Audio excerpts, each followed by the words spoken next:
Hello students. तो देखिए, हमने आप लोगों के लिए डेली क्विज स्टार्ट करी है, ठीक है ना। कल से हम लोगों ने एक क्विज आपका स्टार्ट किया था। पहले टेलीग्राम पे अपन दूसरे फॉर्मेट में इसको डाल रहे थे, ठीक है ना, लेकिन उसमें थोड़ी सी दिक्कत आ रही थी बच्चों को सॉल्व करने में। तो क्विज का अपन ने फॉर्मेट चेंज कर दिया और कल से जो क्विज अपन ने स्टार्ट करी है उसको अपन ने क्विज 1 नाम दे दिया। अब डेली क्विज 1, क्विज 2, क्विज 3 इस तरह से आपको डेली क्विज मिलेगी।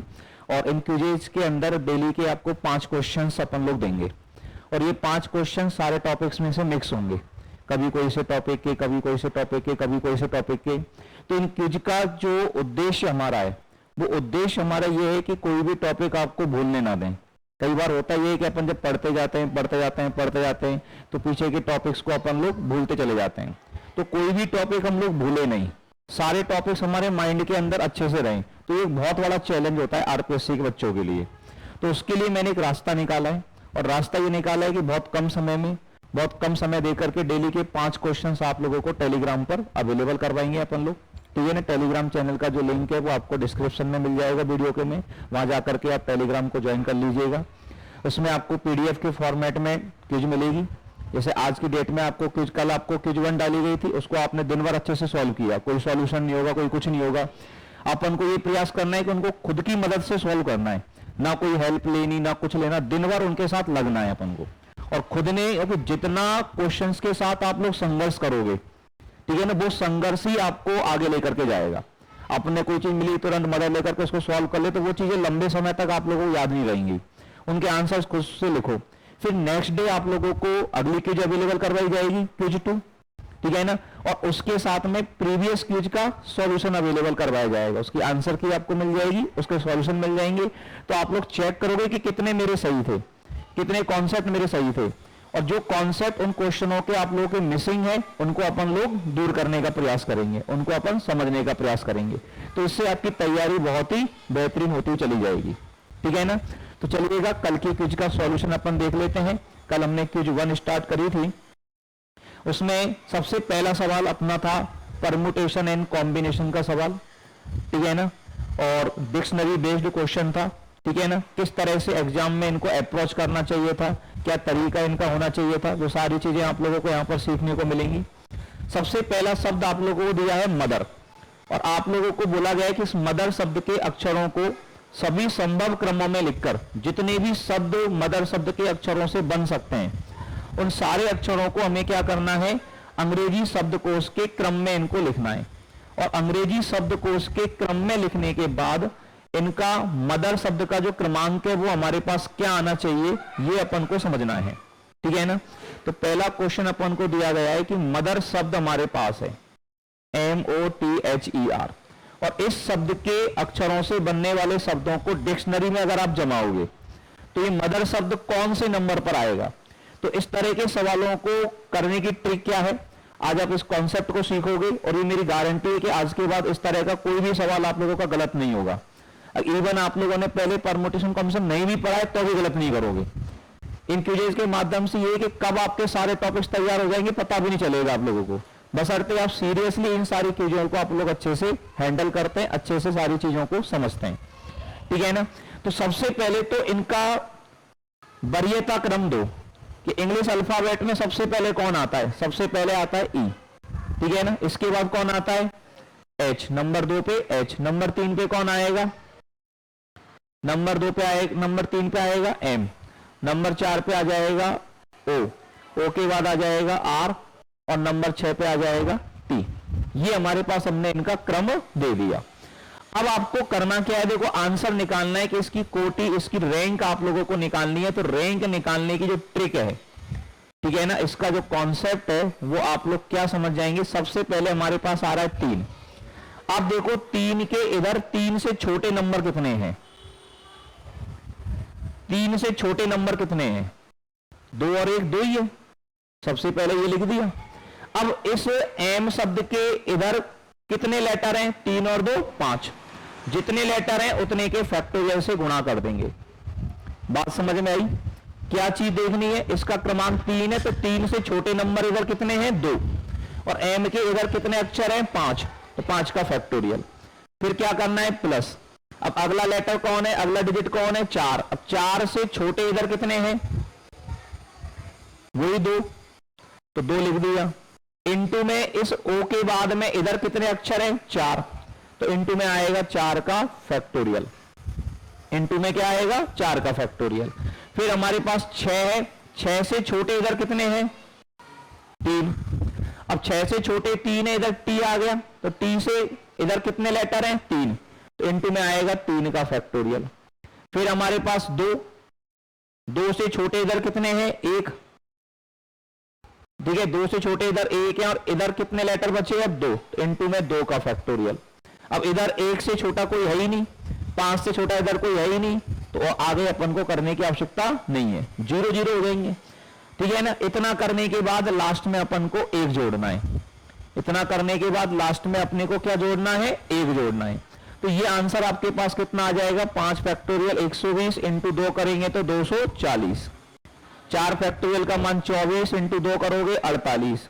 3 फैक्टोरियल का मान 6 करोगे, 6 तिया 18, 2 एकम 2 प्लस 1, कितना हमारे पास आ जाएगा? यहाँ पे देखो 240 और 40 280, 280 और 10 290, ठीक है ना। 290 और 16, 290 और 10 300 और 9, तो टोटल यहां पर रिजल्ट आ गया 309, ठीक है ना। तो यहां पर मदर शब्द की जो रैंक है, मदर शब्द की जो कोटि है, कौन से नंबर पर ये आएगा? 309 नंबर पर आएगा, तो इसका आंसर हो गया 309। आई थिंक अब आपको ये कंसेप्ट समझ में आ गया होगा। हमें क्वेश्चन का सॉल्यूशन नहीं समझना है, कंसेप्ट समझना है कि एग्जाम में क्वेश्चन चेंज हो तो अभी अपन लोग उनको कर पाए, कि अब इस कॉन्सेप्ट में हमने महारत हासिल कर ली, अब इस कॉन्सेप्ट का सवाल हम लोग गलत नहीं करेंगे, सही है। ये हमारा उद्देश्य होना चाहिए। सवाल नंबर दूसरा देखा जाए, क्वेश्चन नंबर 2 में आपको दिया गया है mod x square plus 5 mod x plus 4 बराबर 0 के वास्तविक हलों की संख्या कितनी है। इसके वास्तविक हलों की संख्या अपन को निकालनी है, कितनी आएगी। और वास्तविक हलों की संख्या निकालने के लिए दूसरे क्वेश्चन में अपन को सवाल क्या दिया गया है? Mod x square plus 5 mod x plus 4 equal to 0। अब इस समीकरण के वास्तविक हलों की संख्या, तो एक तरह से द्विघात समीकरण है। द्विघात समीकरण के आप गुणनखंड कर सकते हो। गुणनखंड करोगे तो मल्टीप्लाई करने पर 4 आना चाहिए, जोड़ने पर 5 आना चाहिए। तो क्या फैक्टर हो जाएंगे? 4 एकम 4, 4 एकम 4 जब हो जाएंगे तो यहां पर ये कहानी हो जाएगी मॉड एक्स स्क्वायर प्लस हो जाएगा 4 मॉड एक्स प्लस हो जाएगा मॉड एक्स प्लस हमारे पास आ जाएगा 4 इजिकल टू 0। ये कहानी बनेगी। अब इन दोनों में से हमारे पास क्या कॉमन आ जाएगा? मॉड एक्स कॉमन आ जाएगा, तो ब्रैकेट में हमारे पास हो जाएगा मॉड एक्स प्लस 4, ठीक है ना। इन दोनों में से प्लस हमारे पास ये है mod x plus 4 equal to हमारे पास क्या आ गया? 0। मॉड एक्स प्लस 4 दोनों में से क्या ले लेंगे हम लोग? कॉमन ले लेंगे, और मॉड एक्स प्लस 4 दोनों में से कॉमन ले लें तो ब्रैकेट में हमारे पास बचेगा मॉड एक्स प्लस 1 बराबर 0। यहां से मॉड एक्स का मान आएगा -4 और यहां से मॉड एक्स का मान आएगा -1। अब आप बताइए क्या मॉड का मान कभी नेगेटिव में पॉसिबल है? तो मॉड का मान नेगेटिव में कभी पॉसिबल है ही नहीं, तो ये इसका कोई भी हल निकल करके नहीं आएगा। यहां से भी कोई सॉल्यूशन नहीं आ रहा है, यहां से भी कोई सॉल्यूशन नहीं आ रहा है, तो हम लोग बोलेंगे कि इस द्विघात समीकरण के वास्तविक हलों की जो संख्या है वो वास्तविक हलों की संख्या कितनी हो जाएगी? 0। यहां जो वास्तविक हलों की संख्या होनी है हमारे पास वो कितनी हो जाएगी? 0। आगे बात समझ में।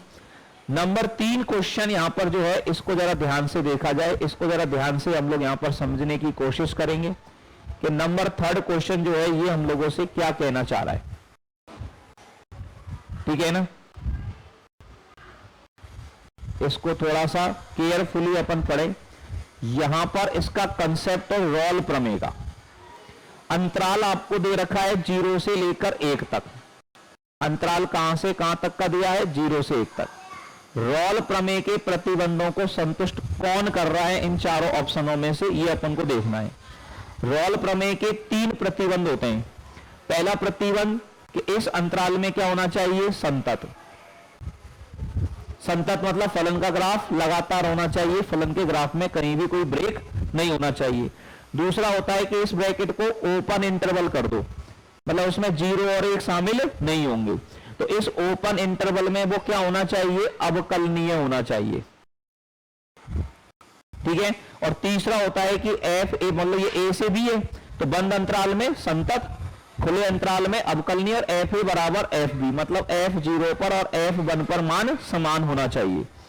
अब आप देखो यहां देखोगे इस वाले सवाल में तो x बराबर 0 पर मान 0 आएगा और x बराबर 1 पर मान 1 आएगा, एफ ए बराबर एफ बी नहीं आ रहा, तो ये तो मामला वैसे ही गलत हो गया। 0 से 1 के बीच में देखोगे तो ये मान x बराबर π/2 पर अनंत हो जाता है।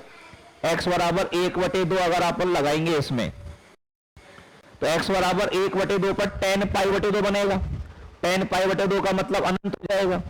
और अगर मतलब इस अंतराल में कहीं भी कोई बिंदु ऐसा है जहां पर फंक्शन डिफाइन नहीं है, इसका मतलब फंक्शन उस बिंदु पर ब्रेक हो रहा है, और फंक्शन उस बिंदु पर ब्रेक हो रहा है मतलब फंक्शन उस पॉइंट पर कंटिन्यूअस नहीं है कि नहीं। तो इसका मतलब ये जो फलन है ये फलन x बराबर 1/2 पर संतत नहीं है, π/2 पर ग्राफ टूट जाता है tan का, है कि नहीं। तो इस अंतराल में एक भी बिंदु ऐसा है जहां पर फलन ब्रेक हो रहा है, इसका मतलब कंटिन्यूअस नहीं है, तो इस कंडीशन को डिफाइन नहीं कर रहा है, तो ये ऑप्शन भी गलत हो गया।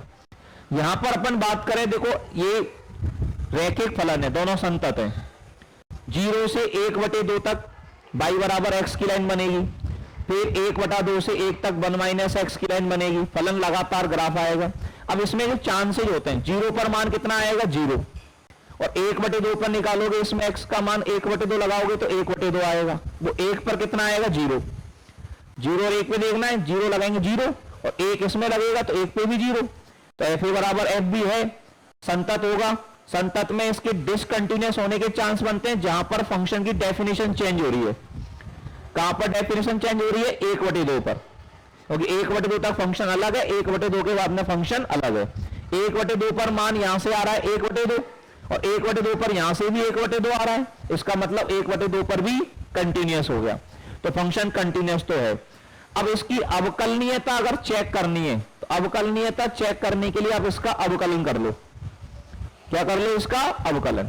अब इसका अवकलन करोगे तो x का अवकलन 1 और इसका अवकलन करोगे तो 1 का 0 और -x का -1, ठीक है ना। तो ये हो गया 0 less than x less than equal to 1/2 और ये हो गया 1/2 less than equal to x less than, मतलब 1/2 के लेफ्ट में अवकलन 1 है, 1/2 के लेफ्ट में अवकलन 1 है, मतलब l f डैश 1/2 का मान 1 है, 1/2 पर बायां अवकलज, और 1/2 के राइट में अवकलन कितना है -1, मतलब 1/2 पर दायां अवकलज कितना है -1, और ये दोनों अलग अलग आ रहे हैं, इसका मतलब फलन x बराबर 1/2 पर अवकलनीय नहीं है, और 1/2 जो है वो 0 और 1 के बीच में शामिल है। तो यहां पर ये पता लग रहा है कि ये फलन x बराबर 1/2 पर अवकलनीय नहीं है, तो इसलिए जो मामला होगा वो ये होगा कि ये फंक्शन, ये ऑप्शन भी हमारा गलत हो गया। अब इसमें अगर आप सारी बातें देखोगे 0 और 1 के बीच में हर जगह पर फंक्शन डिफाइन है, इसका अवकलन निकालोगे तो वो भी कहीं भी अनडिफाइन नहीं होगा, ठीक है ना, क्योंकि एफ डैश एक्स निकाल लो, इसका एफ डैश एक्स निकालोगे तो रूट का अवकलन करा 1/2 रूट x इंटू 1 - x, और x इंटू 1 - x का करोगे तो x - x स्क्वायर है, उसका अवकलन 1 - 2x हो जाएगा। अब 0 और 1 के बीच में हर बिंदु पर इसका मान निकाला जा सकता है, इसका मतलब फलन अवकलनीय है, और 0 और 1 के बीच में हर बिंदु पर f(x) का मान निकाला जा सकता है, तो संतत है। 0 पर और 1 पर फलन का मान 0 आ रहा है, तो रोल प्रमेय की तीनों कंडीशनों को क्या कर रहा है? सेटिस्फाई कर रहा है।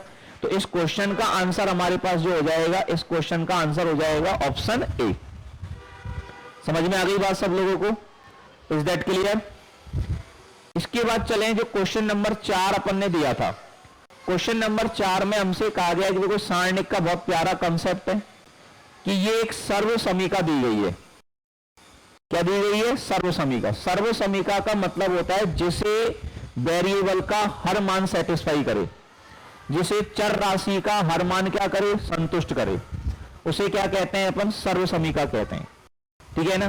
तो यहां पर लैम्डा स्क्वायर, लैम्डा के हर मान पर LHS और RHS बराबर आएंगे, वेरिएबल लैम्डा है, तो t का मान पूछ रहा है, तो इसमें अगर लैम्डा का मान 0 लगा दूं तो लैम्डा बराबर 0 पर LHS का मान और RHS का मान दोनों सेम आएंगे, और t बराबर 0 पर LHS का मान और RHS का मान दोनों जब सेम आएंगे तो हमारे हम लोग क्या करेंगे यहाँ पर, उस कहानी को यहाँ पर समझने की कोशिश करें, उसको अपन देखें। तो लैम्बडा बराबर 0 पर यहाँ पर मान क्या हो जाएगा, LHS क्या हो जाएगा, ये तो 0 हो गया। लैम्बडा -1 हो जाएगा, लैम्बडा +3 3 हो जाएगा, यहाँ पर लैम्बडा +1 1 हो जाएगा, ये 0 हो जाएगा, ये -4 हो जाएगा, ये -3 हो जाएगा, ये 4 हो जाएगा, ये 0, और बराबर में लैम्बडा का मान 0 लगाओगे तो ये सब 0 हो जाएंगे। बराबर में क्या बचेगा, t, और t का मान ही तो ये पूछना चाह रहा है। मतलब इस सारणिक का जो मान आएगा वही तो t का मान होगा, इस सारणिक का जो मान आएगा वही तो t का मान होगा, सच्ची बात। अब इस सारणिक का मान कैसे निकालो, किसी भी रो से निकाल लो, किसी भी कॉलम से निकाल लो। मान लो पहली रो से निकालें प्लस माइनस प्लस, तो t बराबर क्या आ जाएगा, +0 के साथ तो लिखने से मतलब ही नहीं है, -1 +1 हो जाएगा, और 1 के साथ इसकी रो छोड़ दो, इसका कॉलम छोड़ दो, 1 -4 -3 0, फिर +3 के साथ इसकी रो छोड़ दो, इसका कॉलम छोड़ दो, 1 0 -3 और 4, तो ये बराबर में कितना आएगा, इसका मान आ जाएगा 0 -12, तो माइनस के 12 हो गया ये, और इसका मान आएगा 4 -0 4 इंटू 3 करेंगे तो +12, -12 +12 क्या हो गया 0। तो t का जो मान यहां पर निकल करके आया, वो t का मान यहां पर क्या निकल करके आएगा, 0। तो अगर ये सारणिक इसके बराबर है और ये एक सर्व समीका है लैम्बडा के अंदर, तो जो t का मान हमारे पास होगा, वो t का मान हमारे पास क्या होगा प्यारे बच्चों, 0। सच्ची बात, इज दैट क्लियर। अब देखो जो 5वां सवाल दिया था, इस पर आधारित सवाल बहुत ज्यादा एग्जाम के अंदर पूछता है, ठीक है ना। सम्मिश्र संख्या का वर्गमूल, कॉम्प्लेक्स नंबर का वर्गमूल, और कॉम्प्लेक्स नंबर का वर्गमूल निकालने के लिए मैंने आपको टेलीग्राम पर एक फॉर्मूला पोस्ट डाला है, उसके अंदर कोई भी कॉम्प्लेक्स नंबर आपको दी गई है तो उसका वर्गमूल निकालने का डायरेक्ट ट्रिक क्या है, ठीक है ना, डायरेक्ट सूत्र क्या है, वो मैंने वहां पर पोस्ट किया हुआ है। तो टेलीग्राम चैनल पर आप उसको जरूर वहां पर देख लें। टेलीग्राम पर हम इस तरह का डेली एक फॉर्मूला मैं आप लोगों को पोस्ट करता हूं, डेली एक कॉन्सेप्ट आप लोगों को रिकॉल कराने की कोशिश करता हूं, ताकि क्योंकि जो कॉन्सेप्ट बार बार हमारी नजरों के सामने आता है वो परमानेंट हमारी मेमोरी में छप जाता है। तो उसके पीछे प्रिंसिपल ही हमारा ये है, ठीक है ना। तो यहां पर अपन ने उसका फॉर्मूला पढ़ा है, mod z plus real part of z बटे में 2, और इसका क्या ले लेते हैं, अंडर रूट। फिर अब यहां पे बीच में प्लस आयोटा है तो यहां भी प्लस आयोटा लगाएंगे, और माइनस आयोटा है तो क्या लगाएंगे, माइनस आयोटा। ये यहां माइनस आएगा या प्लस आएगा, ये दिए गए कॉम्प्लेक्स नंबर में माइनस है या प्लस है उसके ऊपर डिपेंड करेगा, ठीक है ना। इसका चिन्ह कुछ भी हो, इससे कोई फर्क नहीं पड़ेगा। आयोटा का चिन्ह प्लस का है तो यहां प्लस आयोटा, माइनस का है तो माइनस आयोटा, और फिर अंडर रूट में mod z minus real part of z, mod z minus real part of z बटे 2। ये काम अपन को यहां पर करना है, और आगे क्या लगा देना है, प्लस माइनस, हमारे पास वर्गमूल आ जाएगा। इस कॉम्प्लेक्स नंबर का मॉड z देखेंगे तो अंडर रूट, किसी भी कॉम्प्लेक्स नंबर का मापांक कैसे आता है, अंडर रूट में बिना आयोटा वाले का स्क्वायर, बिना आयोटा वाले को बोलते हैं रियल पार्ट, प्लस आयोटा के साथ वाले का स्क्वायर, और आयोटा के साथ वाले को बोलते हैं इमेजिनरी पार्ट। तो इमेजिनरी पार्ट -12 है, उसका स्क्वायर 144, 144 25 169, उसका वर्गमूल 13, उसका वर्गमूल 13। तो यहां पर ये 13 आ गया, तो यहां पर देखो इसका मान आ जाएगा प्लस माइनस रूट में 13 plus real part of z कितना है, 5, 13 + 5 बटे 2, माइनस आयोटा मॉड में 13 - 5 बटे 2, तो ये कितना आ जाएगा, प्लस माइनस 13 और 5 18 बटे 2 9, 9 का वर्गमूल 3, माइनस आयोटा 13 में से 5 गए 8 बटे 2 4, 4 का वर्गमूल हमारे पास कितना हो गया, 2, तो ये हमारे पास आ गया 2। तो इस कॉम्प्लेक्स नंबर का जो अंडर रूट आएगा प्लस माइनस 3 - 2 आयोटा या आयोटा 2, ये हमारी क्विज 1 का सॉल्यूशन है, ठीक है ना। क्विज 2 टेलीग्राम पर अपलोड कर दी गई है, वहां पर जाकर के क्विज 2 को सॉल्व करने का प्रयास कीजिएगा।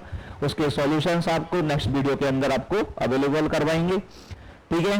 और जो भी बच्चे हमारे RPSC first grade second grade का कोई भी बैच ज्वाइन करना चाहते हैं तो हमारी पेड एप्लीकेशन है ओम ज्ञान केंद्र, वो आप प्ले स्टोर से जाकर के इंस्टॉल कर सकते हैं, और वहां पर हमारे बैचेज जो हैं आरपीएससी फर्स्ट ग्रेड के लिए, सेकंड ग्रेड के लिए अभी लेटेस्ट बैचेज हमने स्टार्ट किए हैं, तो वो आप लोग ज्वाइन कर सकते हैं, ठीक है।